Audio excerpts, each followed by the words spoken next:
Hello everyone, welcome to Sunya IAS and welcome to this lecture.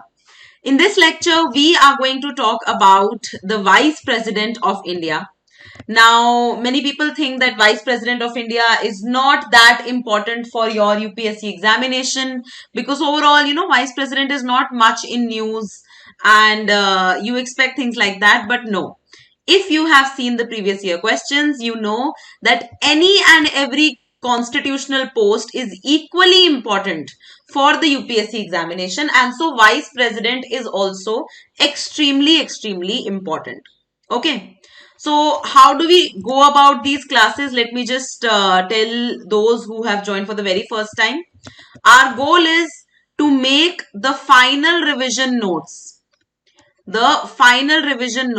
and of course do the revision through the MCQs through these sessions. So final revision notes will be super crisp notes that you are going to make on A4 size sheets. Okay. And as the class proceeds, I will keep on telling you what to write, what not to write. Right? I hope you understand and I hope you will stick to this. Do not crumble your mind and your notes with a lot of information which is not needed. I will tell you the exact format in which you need to write. So, in your A4 size sheet, please write Vice President of India. Okay. Vice President of India. The first thing that you need to write is that the post of Vice President of India is modeled on the American Vice President. So, we have taken many provisions from many places and we have taken the post of Vice President from the American Vice President. So, please write that. The second thing that you need to write is who elects the Vice President.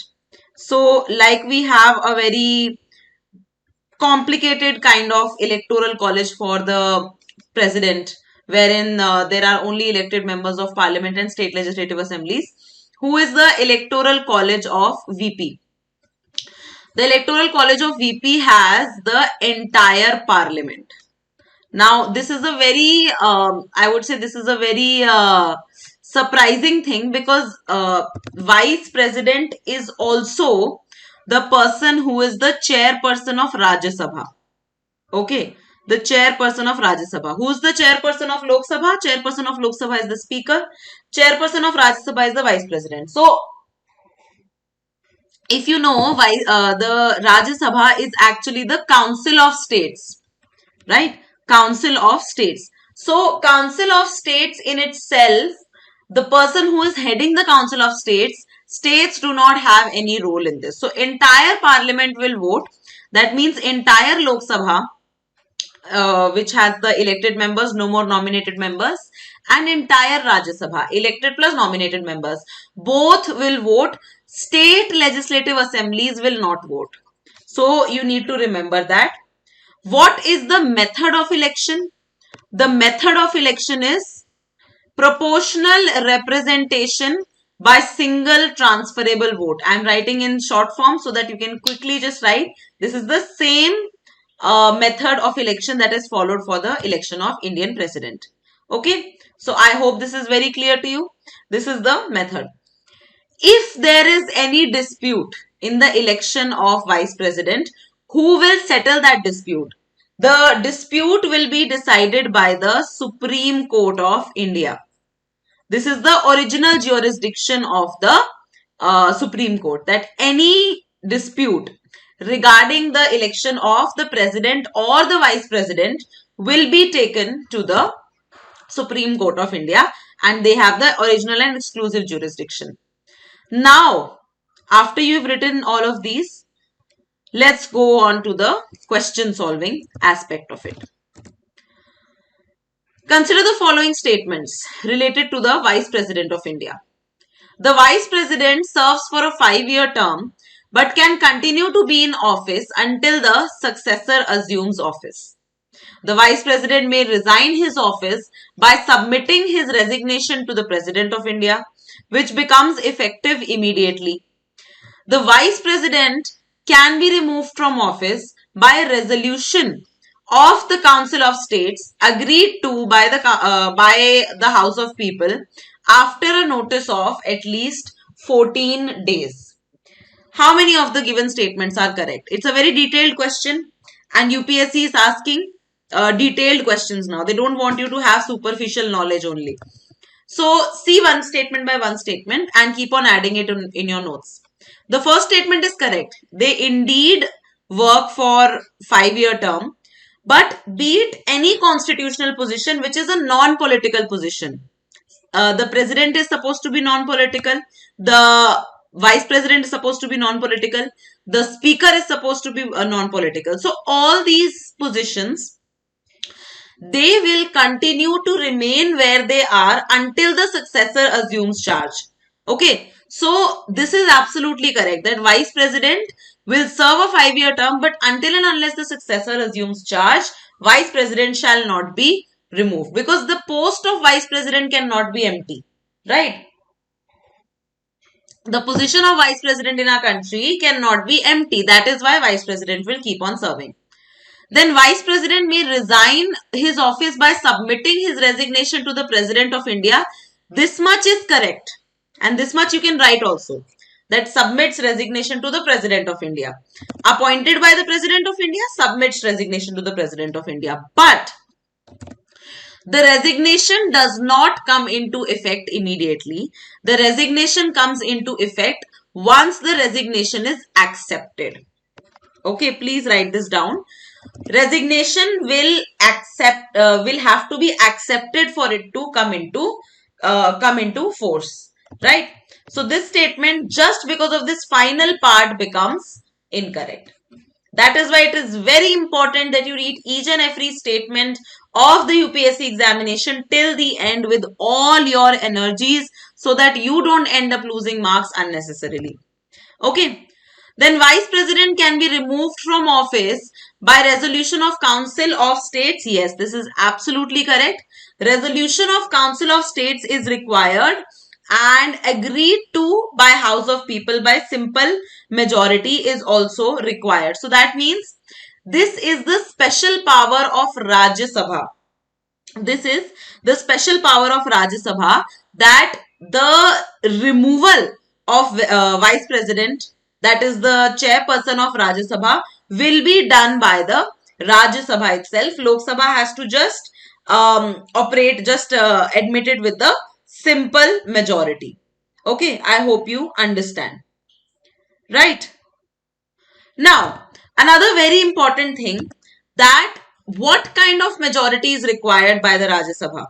So please write this down, that removal, the process of removal, and these are very important questions. Okay, even if one question from vice president comes, only these kind of questions come, right? They are mostly the kind of questions on qualification or office of profit. These are not asked mostly.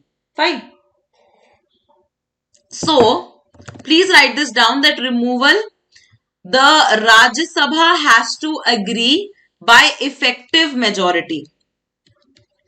Effective majority, right? 2/3 of those who are present and voting, the effective majority. Okay.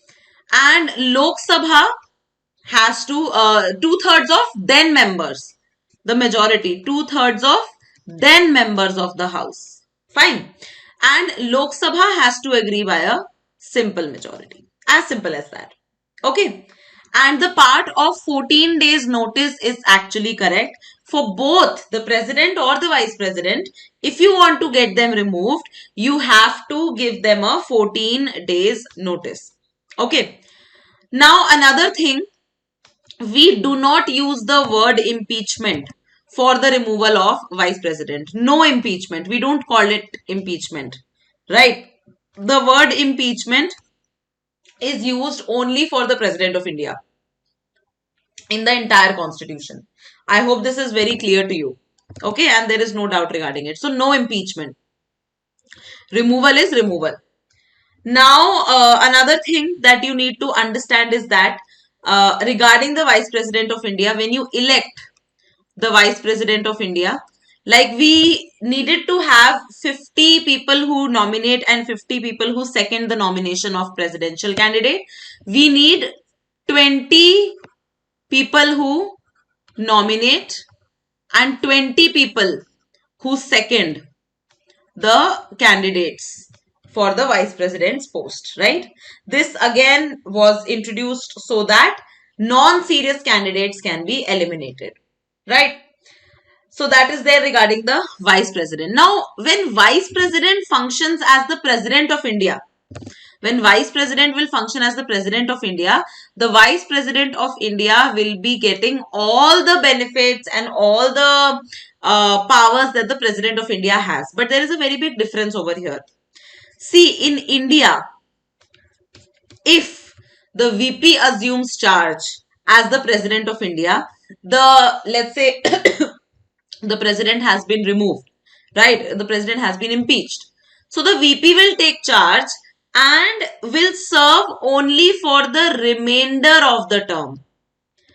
Only for the remainder of the term. But in the US, if VP takes charge as the president, they function for entire 4-year presidential term. They have a 4-year presidential term.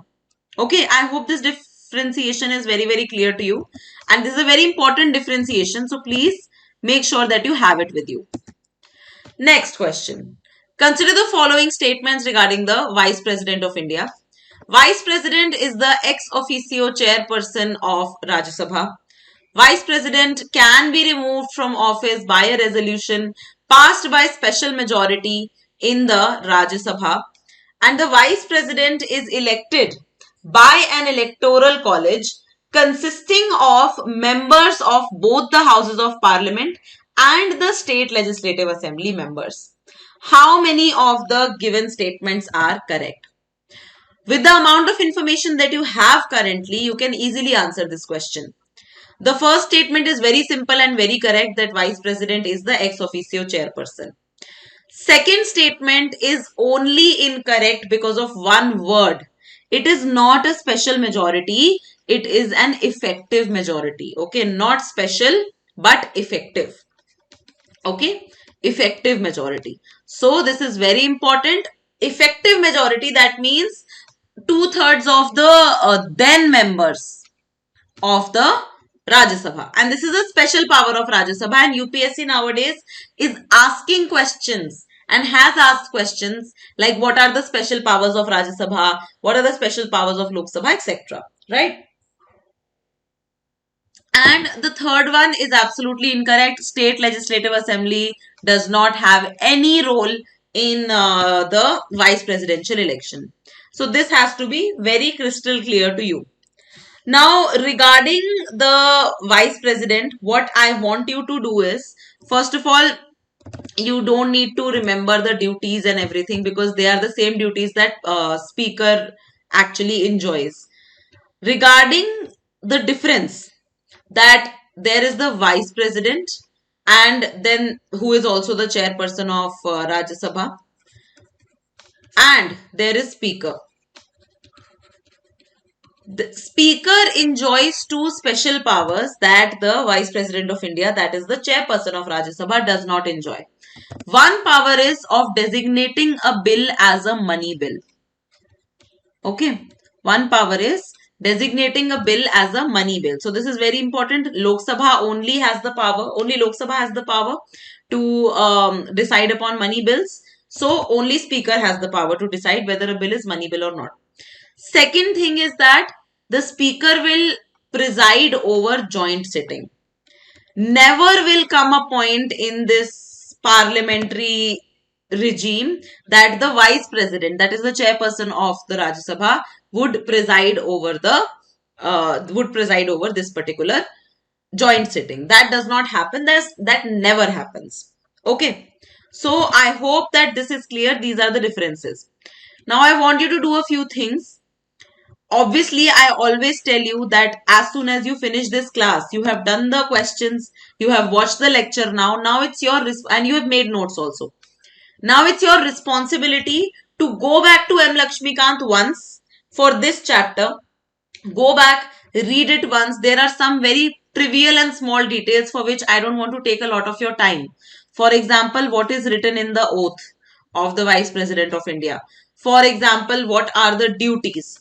of Vice President of India. For example, overall, the emoluments, etc. You need to understand what you need to write in your notes, what you don't need to write in your notes.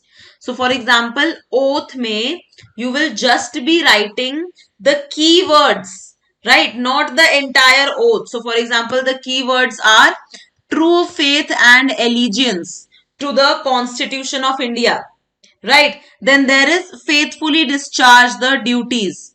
Okay, faithfully discharge. So make your notes as crisp as possible so that your entire vice president is not more than one page. Okay, your entire vice president is not more than one page. Okay. The Vice President does not enjoy any pardoning powers. Vice President does not have the power of ordinance making, veto power, nothing is there. Okay. So, primary responsibility of the Vice President of India is to be the ex officio chairperson of Rajya Sabha and to do the functions of President whenever there is a vacancy because of death and everything. But if there is a vacancy, if there is an actual vacancy, if the term of president is over, at that point there have to be elections. Okay, so that is there. So that time there have to be elections.